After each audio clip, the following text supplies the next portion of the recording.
Monseigneur l'évêque Grand Chassé de l'Université catholique du Cap-Vert, Mesdames et Messieurs les membres du comité urbain de sécurité de la ville de Butembo, Mesdames et Messieurs les membres des comités de gestion des établissements d'enseignement supérieur et universitaire de la ville de Butembo et de ses environs, Mesdames et Messieurs les enseignants, le personnel administratif et technique des établissements d'enseignement supérieur et universitaire, chers parents, camarades étudiants, et distingués invités. À ce 29 octobre 2021, c'est avec une réelle satisfaction, avec une motivation et détermination que je préside la cérémonie solennelle de clôture de l'année académique 2020-2021, conformément au calendrier irrélatif. Je voudrais partager ce triple sentiment avec toutes les parties prenantes de notre secteur. Il constituera le fil conducteur de mon allocution de ce jour.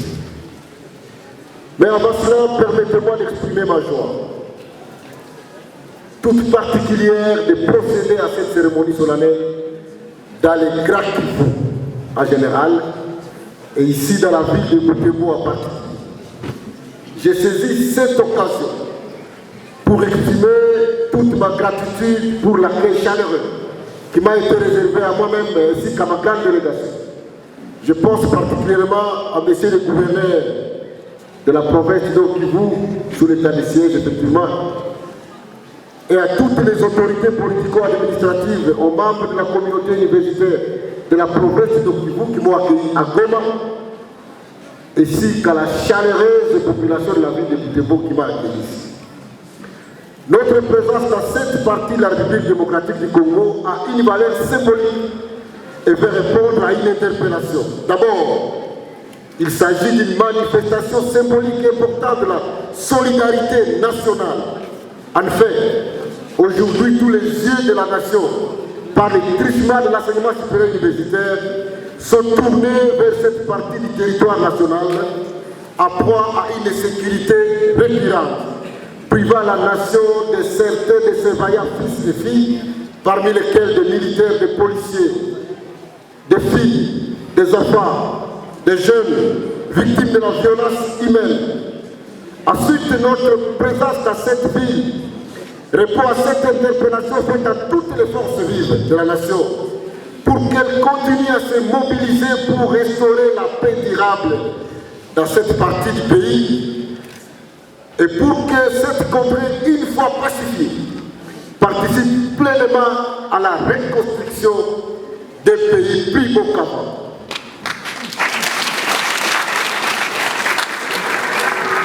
Ainsi, célébrer à Butembo la clôture de l'année académique 2020-2021 appelle inéluctablement à notre esprit que cette contrée a connu de nombreuses pertes à vie humaine, mais aussi que depuis janvier 2020 particulièrement, notre secteur de l'enseignement supérieur universitaire est fortement frappé par des décès de plusieurs professeurs, membres du corps scientifique, des agents, des cadres administratifs, ainsi que d'étudiants. Et pour rendre hommage à toutes ces personnes qui nous ont été chères, à toutes ces victimes de massacres, à Beni, à Irumu, à Mambasa, à Djougou, et sur toute l'étendue de la République démocratique du Congo, je vous demande donc de vous lever pour que nous puissions observer une minute de silence.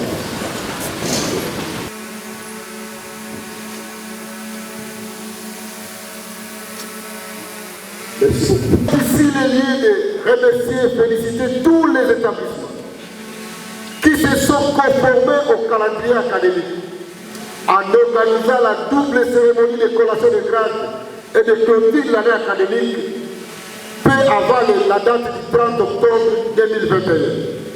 C'est une preuve de bonne gouvernance le respect des délais pour moi a une importance capitale et je vous remercie.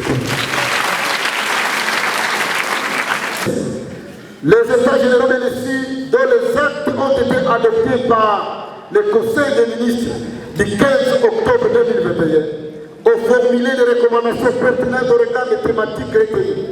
Permettez-moi d'y revenir en émettant quelques avis d'orientation. Premièrement, la loi cadre de l'enseignement national et ses mesures d'application. Je me suis engagé à mener à leur achèvement les réformes contenues dans ce texte de loi. J'ai donc invité les parties prenantes à réfléchir sur certaines dispositions, notamment celles alliées avec l'élection des recteurs et des directeurs généraux. Il importe que les modalités d'application de cette disposition fassent l'objet du consensus nécessaire pour garantir une gestion efficiente de nos établissements. Nous allons encore mûrir cette question. 2. L'état des lieux du secteur de l'ICI. Comme nous le savons tous, et les États généraux l'ont encore relevé, plusieurs axes de l'enseignement supérieur et universitaire nécessitent d'être réformés. Notre grand défi est de revaloriser, de requalifier, de moderniser notre système éducatif pour le rendre plus participant à l'émergence nationale et pour voir l'établissement de notre pays réapparaître dans les classements africains et mondiaux. Ça fait maintenant plus d'une dizaine d'années que nous ne sommes pas les 900e. Donc nous avons disparu des classements.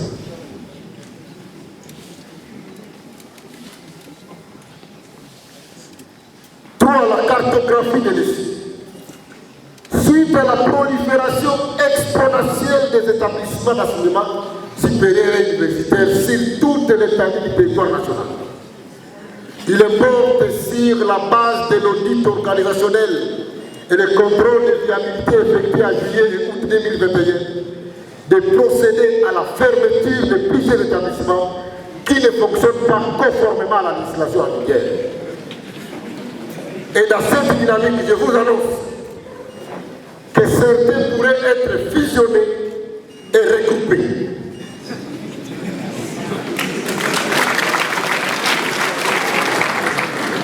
Très prochainement,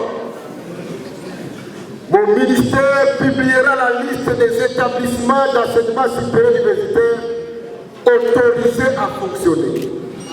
Seuls ces établissements verront leur diplôme être entérinés ou homologués.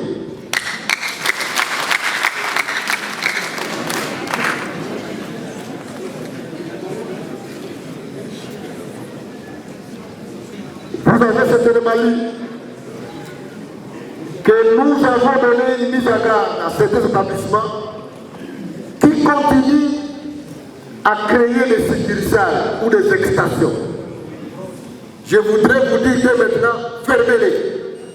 Si vous ne les faites pas très vite, vous serez fermés tous, et les extensions et vous-même.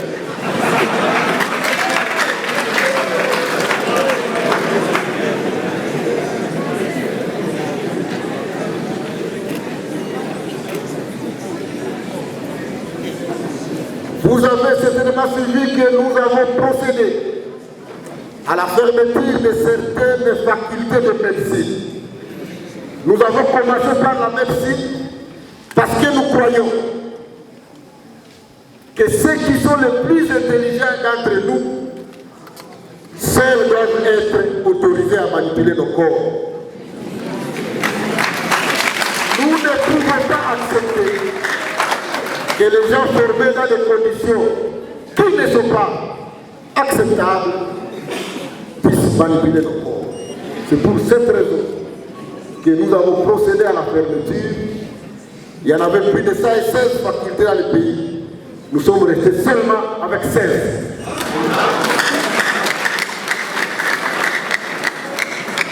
Nous avons publié une note circulaire pour réorienter les étudiants.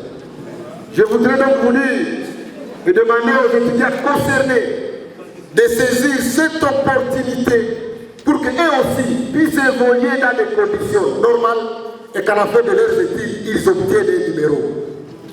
Je suis embêté, à partir de ici à Butembo et de partout ailleurs, de voir des manifestations des jeunes médecins formés dans les établissements non viables, mais qui n'obtiennent pas l'autorisation de pouvoir exercer parce qu'ils sont étudiés dans des conditions qui ne sont pas idéales.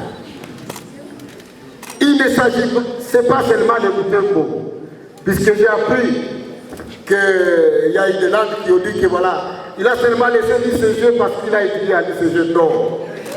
Le travail qui a été fait par une commission indépendante qui a rendu son rapport en août 2020.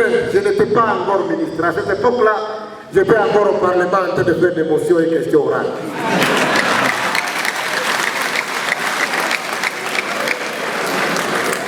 Les universités qui ont été retenues ont été sur base des contrôles rigoureux et objectifs. Nous sommes très heureux aujourd'hui d'en avoir eu 3. L'Université catholique de Graben, l'Université de Goma et l'Université libre des pays de Grand Lac l'ISBG. C'est une grâce. Mais est-ce que vous savez que pour toutes les provinces du Grand Katanga, il est resté seulement une seule. L'Université de Lubumbashi. Tout le reste a été fermé. Est-ce que vous savez que pour toutes les 3 grandes provinces du Grand Bandundu, le Kwango, le Kwilu, le Maïnombe, il est resté une seule, l'Université de Kikwit. Est-ce que vous savez que pour tous les grands Équateurs, les 5 provinces du Grand Équateur, de la cinéma supérieure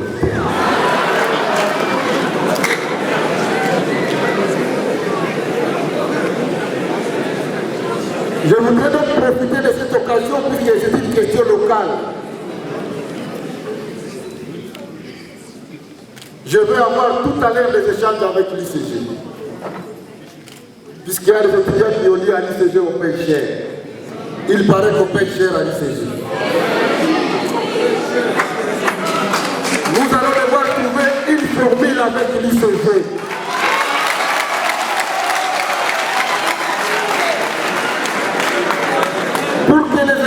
Qui viendront d'ailleurs payent au même taux que les étudiants des établissements publics.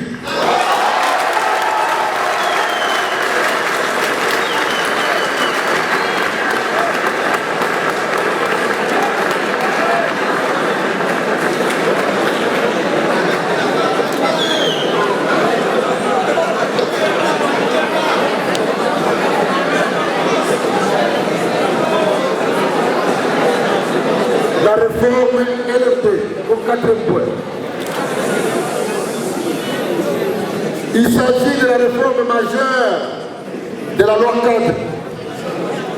Nous avons décidé de sa généralisation pour tous les établissements et pour toutes les filières de la rentrée académique 2021-2022.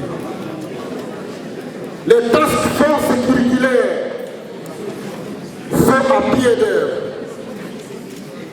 À l'instar de facultés accompagnées par le PEPS, les filières sages-femmes et soins infirmiers généraux, ainsi que celles de gestion des ressources naturelles renouvelables, toutes les autres filières de formation devront disposer d'ici la fin du mois de décembre de curricula de formation à format et réalité. Et je voudrais vous dire que tout le mois de novembre va être consacré à des formations qui vont être organisées dans tous les pays. Nous avons déjà obtenu tous les moyens et ces formations, je voudrais les réitérer ici, sont obligatoires pour tous les enseignants. Parce qu'on ne peut pas rester avec une réforme qui a été adoptée par notre Parlement depuis 2014. Mais nous restons dans la tergiversation. Sur la table du ministre que je suis,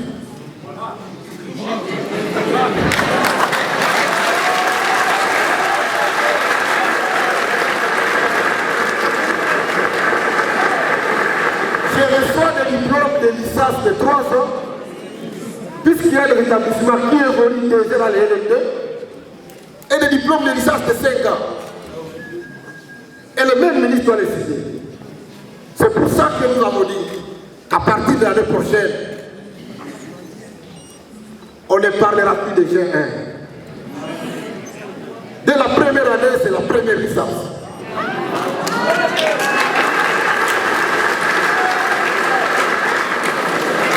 La licence est ramenée à 3 ans. Et les 2 dernières années, ce sont des années de master. Vous allez donc vous habituer à cette terminologie, mais la réforme est engagée et elle est irréversible.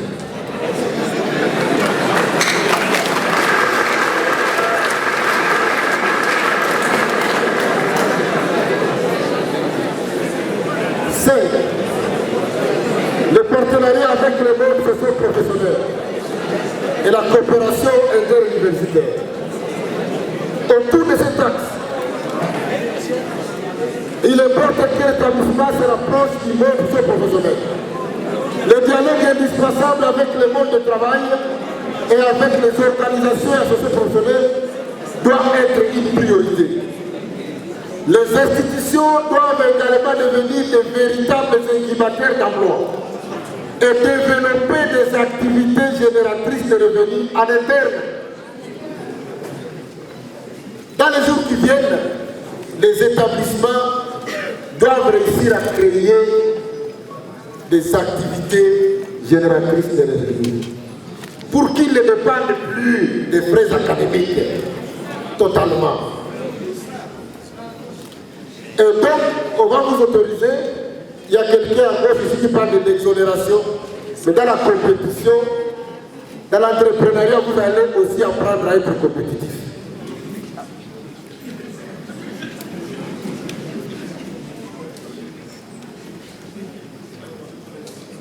Un intérêt particulier doit être accordé à une coopération interuniversitaire, mutuellement gagnante,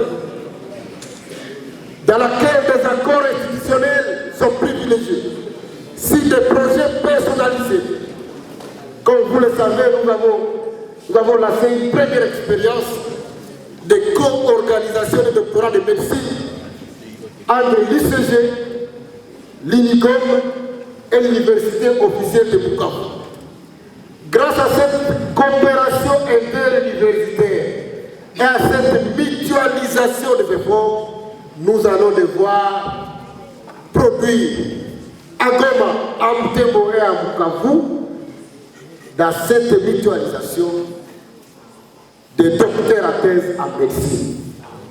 Et ça, c'est un avantage. Sixièmement, la numérisation et la gestion des ressources matérielles, financières et humaines.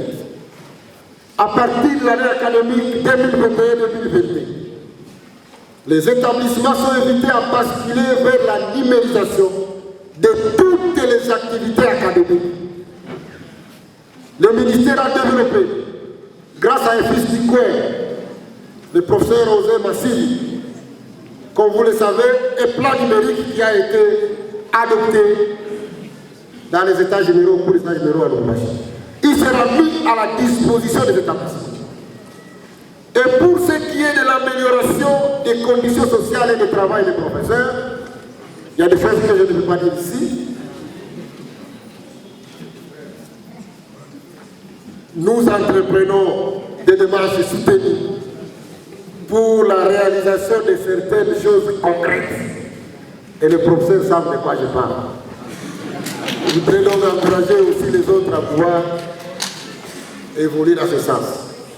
Mais pour ce qui est des étudiants, le président de la République m'a instruit pour que je trouve une solution pour la mobilité des étudiants.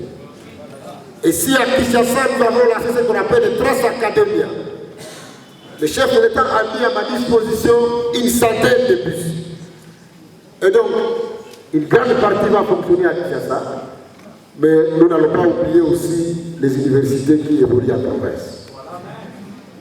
Septièmement et enfin, il a été question de la relève académique. Nous avons décidé de combler progressivement le gap entre l'offre et la demande des professeurs. Et partant, de contribuer à l'amélioration de la qualité de l'enseignement. au relèvement du niveau de l'ESI et à répondre à la problématique de la relève académique en améliorant les ratios entre le nombre de professeurs, le nombre d'assistants et le nombre d'étudiants. Nous accordons notre appui institutionnel pour les différentes opportunités de bourses de troisième cycle, tels que le programme de bourse d'excellence de Brugman aux universités congolaises, avec lequel le gouvernement compte traduire en acte son engagement pour la relève académique. Conformément aux résolutions des États généraux, la formation doctorale va être totalement restructurée pour un encadrement effectif des doctorats. Je voudrais donc vous annoncer ici, je vous l'ai dit hier, que nous avons créé des poules et je suis content, c'est là que vous avez vu prendre des photos avec des lauréats de DEA et des doctorats de l'ICG. C'est parce que nous avons créé des poules pour la formation, le troisième cycle de la formation doctorale. Profitez-en s'il vous plaît, puisque nous allons prendre en charge une partie des coûts irrélatifs.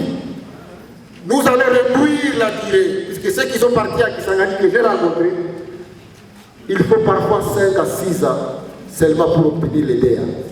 Vous aurez l'avantage ici d'avoir tous les grands que nous allons devoir ramener ici, tous les grands professeurs qui vont donner des enseignements.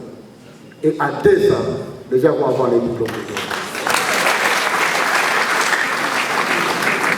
C'est pas seulement à Butembo, il y a à Butembo pour le pôle Est, à Butembo pour les sciences agronomiques, médecine vétérinaire, économie, droit, sciences politiques, à Bukavu pour l'ISDER et les ISP, mais aussi la co-organisation de la médecine entre l'ICG, l'Université l'UNIGOM et l'IOB.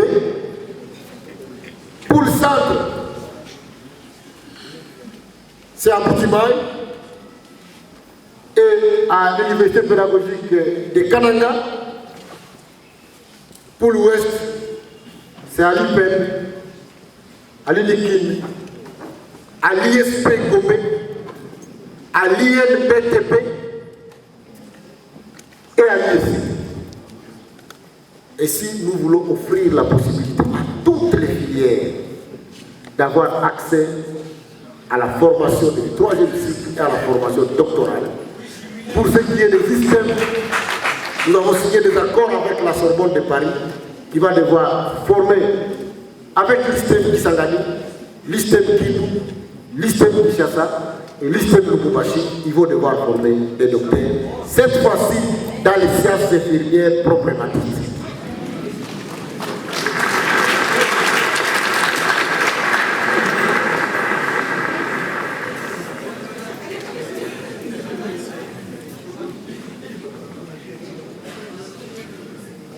Mesdames et messieurs, pour ce qui est de ma détermination, elle reste ferme dans la volonté de poursuivre les axes essentiels de mon mandat. Ça concerne notamment l'amélioration de l'environnement de l'apprentissage dans les contrats pédagogiques enseignants et étudiants, le bon fonctionnement des établissements et la mise en œuvre des réformes engagées. Pour ce qui est de l'amélioration de l'environnement de l'apprentissage, j'insiste sur la lutte contre les antivaleurs. Notre engagement doit être renouvelé pour éviter toutes les pratiques qui n'honorent pas notre secteur. La vente des syllabus, la vente des travaux pratiques, la vente des interrogations, la complaisance dans les évaluations à tous les niveaux, le monnayage des promotions du personnel, le clientélisme de la promotion du personnel. Et DG aussitôt nommé, ils prennent tous les licenciés de leur village pour en faire des assistants. On veut lutter contre ça.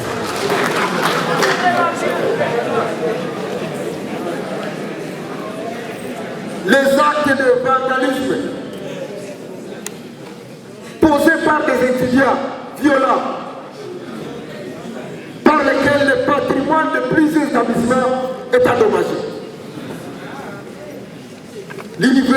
atelier de discipline, ce n'est pas un lieu où nous formons des bandes de voyous. Nous avons des instructions strictes pour que les étudiants qui vont être surpris, posant des actes de vandalisme pour détruire leurs propres établissements et propres infrastructures, qui soient renvoyés. Et comme mes amis du CAMES me l'ont appris, je vais bien l'appliquer, qu'on les interdise de pouvoir continuer les études à plus ou moins 2 ans ou 3 ans. Comme ça, à ce moment-là, il faut comprendre que l'université, c'est un lieu de discipline.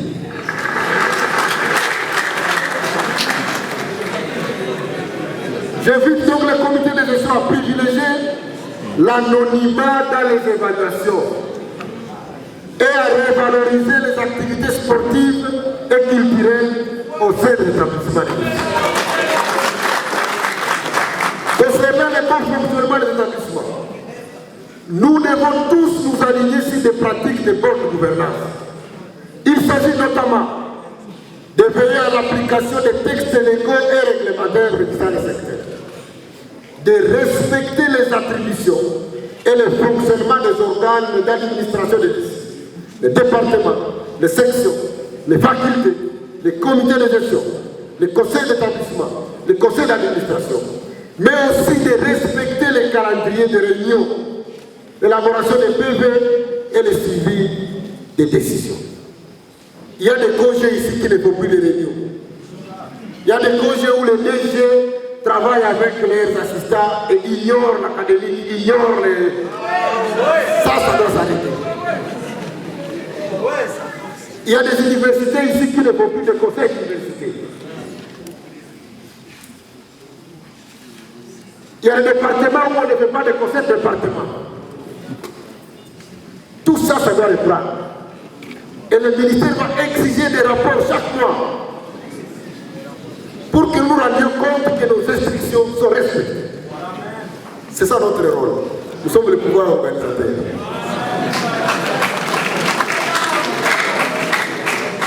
De gérer de manière orthodoxe les ressources financières des établissements, des organes et services spécialisés. Cette année, les corps des commissaires aux comptes et les corps des inspecteurs de lycée seront particulièrement très actifs. De l'utilisation rationnelle et efficiente de l'effort de construction et de partout. D'initier ou de poursuivre les projets de numérisation. De poursuivre sans désapparaître les démarches avec de l'amélioration des conditions sociales et des responsables des organes d'administration et différentes catégories sociales et du personnel de lycée. De développer des canaux rationnels et responsables de la communication et des formations internes et externes. De mettre effectivement en œuvre une disposition alliée avec l'assurance qualité au sein des établissements de lycée. Enfin, la collaboration de tous est nécessaire pour la mise en œuvre effective et l'achèvement des réformes à court ou à engager dans notre secteur. Rappelons celles relatives à... En tout cas, il faut bien retenir ça. La généralisation du LMD dès l'année académique 2021-2022. Préparez-vous à conséquence. 2. La restructuration de la formation doctorale dans les établissements. 3. L'organisation de la formation des formateurs pour soutenir l'enseignement maternel, primaire et secondaire.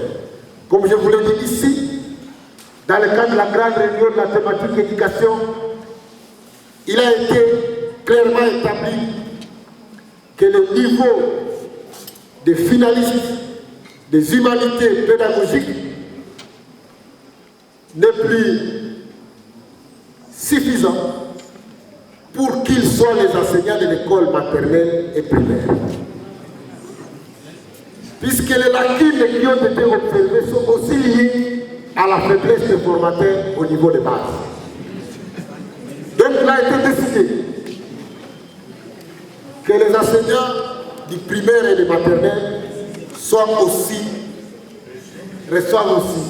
une formation académique. universités, préparez-vous, puisque le curriculum est en train d'être élaboré, vous allez devoir recevoir des enseignants, des candidats enseignants au primaire et au maternel qui vont recevoir une formation académique normale.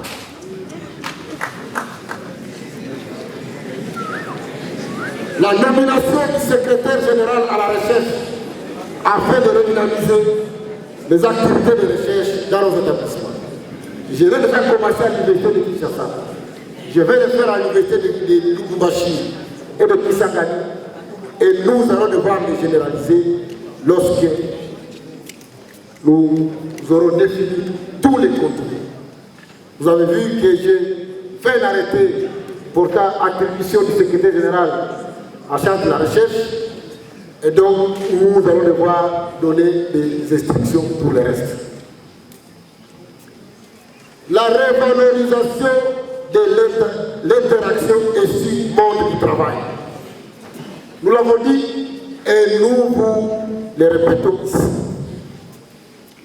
Nous formons ces jeunes que nous avons diplômés aujourd'hui.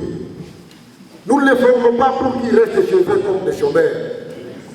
Nous les formons pour qu'immédiatement après ils soient utilisés par le monde professionnel. Et donc les universités maintenant, nous allons avoir l'obligation d'avoir des contrats avec les professionnels. Si vous formez des journalistes, vous devez avoir des contrats avec les médias. Pour que, déjà dès la première année, ils passent beaucoup de temps à s'habituer au monde professionnel. Nous avons fait des tests. Et je vous donne une mauvaise expérience malheureusement. Des jeunes qui ont fait la distinction en informatique. Mais lorsqu'on lui a demandé d'ouvrir Excel, il n'en était pas capable. Parce que lui a appris l'informatique seulement de manière théorique. Il ne connaît pas l'informatique. C'est pour ça qu'on vous demande en tant qu'établissement, essayez, faites tout pour que vos étudiants entrent en contact dès le bas de l'école avec le monde professionnel. Sinon, nous allons continuer à former des chômeurs. La poursuite de l'assainissement et de la cartographie, de s'y aller parler déjà. Et enfin, la valorisation des filières techniques et scientifiques existantes et celles alliées avec l'aquaculture, la pisciculture, les mines et ainsi de suite. S'il vous plaît, j'ai vu les finalistes de l'ISPT, les techniciens de l'ISPT. Ils étaient une dizaine. Mais depuis que les finalistes défilent ici, on ne parle que de l'économie. Économie, droit, économie, droit. Mais enfin, si nous avons 1 million d'économistes, 1 million de juristes, il faut faire quoi? Il faut aller au chômage. Je suis un économiste, j'ai fait mon économie ici à l'ICG.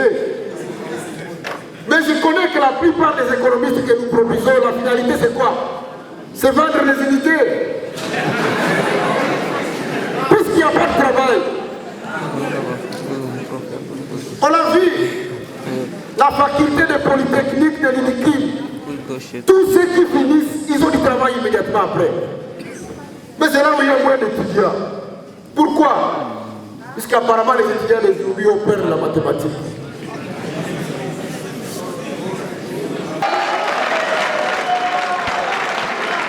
C'est ainsi que nous allons encourager les jeunes à y aller. Je l'ai dit hier, j'ai été dans le Grand Katanga. Au Haut-Katanga et dans les lois là-bas. Là où nous avons la plus grande concentration de sociétés minières. Mais même les petits jobs là, techniques, on est obligé de prendre des Chinois. Puisque nous n'avons pas déjà formé dans ce cadre-là. Est-ce que c'est normal ça? Que nos jeunes restent en chômage puisqu'ils ont fait le droit à l'économie et les sciences politiques? Et les autres qui ont étudié les sciences techniques, ils viennent prendre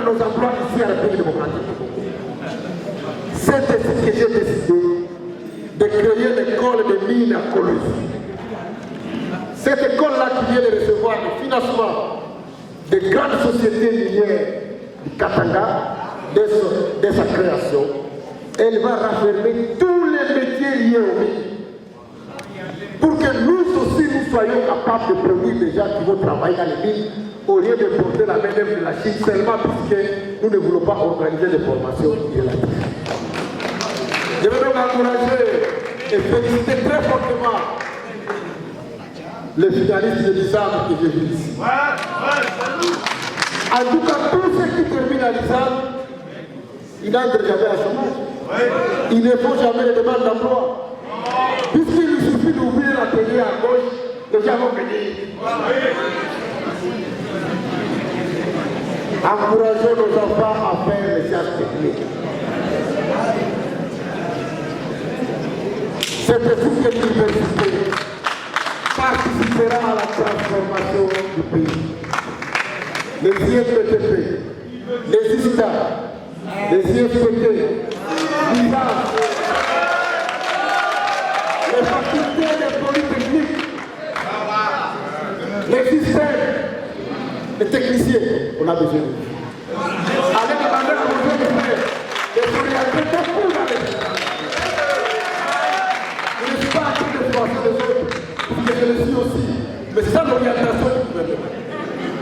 Le gouvernement doit maintenant, vous avez vu que nous avons limité le nombre de ceux qui doivent s'inscrire à médecine. Puisqu'on a déjà assez. 55 000 en formation. Après, il faut faire quoi? On va avoir 50 médecins dans les centres de santé. C'est pour ça qu'on a. Maintenant, pour être candidat à l'inscription en médecine, il faut avoir fait les scientifiques, pas de physique, centre biochimie. Ou si vous venez d'une autre filière, vous devez avoir obtenu 70% aux examens.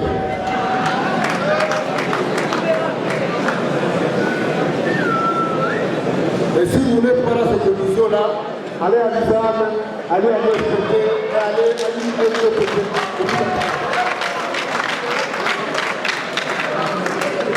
Je compte donc sur l'engagement de tous, à vous la matérialisation de ces actes, à vous la requalification de notre secteur, qui est appelé à contribuer à l'émergence et au développement de notre pays.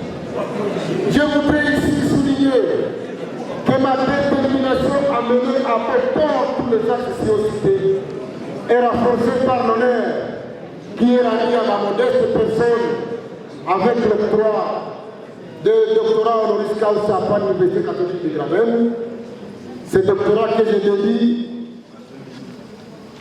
à son Excellence Monsieur de la République, Félix Antoine Tshisekedi Tshilombo, au Premier ministre chef du gouvernement, Sama Lukonde, à la jeunesse congolaise, à laquelle nous avons l'obligation de léguer et pays du bon cap. Cette jeunesse pleine de talent, d'initiative, désire ardemment se mettre au service de la nation. Cette jeunesse à venir du Congo nous invite à prendre les prix de l'art pour le développement effectif de notre cher pays. Toute ma gratitude aux autorités de l'Université catholique de Graben pour l'octroi de cette distinction honorifique qui a une place de choix dans mon cœur et qui me rappellera à chaque jour que la nation attend de moi avec le slogan servir, servir, toujours servir avec détermination. Et à toute conclusion de cette allocution solennelle, je tiens à rassurer les parties prenantes qui a envie d'entamer de manière apaisée et confiante l'année académique 2021-2022. L'instruction académique numéro 023 sera rendue publique dans les 2 semaines qui suivent. Ce document de référence pour l'année académique reprendra toutes les directives devant aider le parti prenant à faire fonctionner correctement les structures institutionnelles. Par ailleurs, tenant compte du cinquantenaire de l'INASA et de la clôture du jubilé d'or de Monseigneur Tarcisse Tshibanda, l'ouverture de l'année académique 2021-2022 aura lieu à Kisangani, conformément au calendrier académique qui sera rendu public dans les deux prochains jours. Et pour finir, je réitère mes vives et sincères félicitations à toutes les parties prenantes du secteur pour la clôture de l'année académique, particulièrement à toutes les lauréats et à tous les lauréats à qui je souhaite faire succès au service de la nation. Tout en invitant toutes les personnes et structures concernées à maintenir les efforts en vue de la finalisation des activités de la deuxième session, je souhaite aux uns et aux autres de très bonnes vacances. Que vivent les lauréats et lauréats de ce jour, que vive l'enseignement supérieur universitaire, que vive la République démocratique du Congo, que vivent les autorités de l'État des cieux qui m'ont accompagné ici.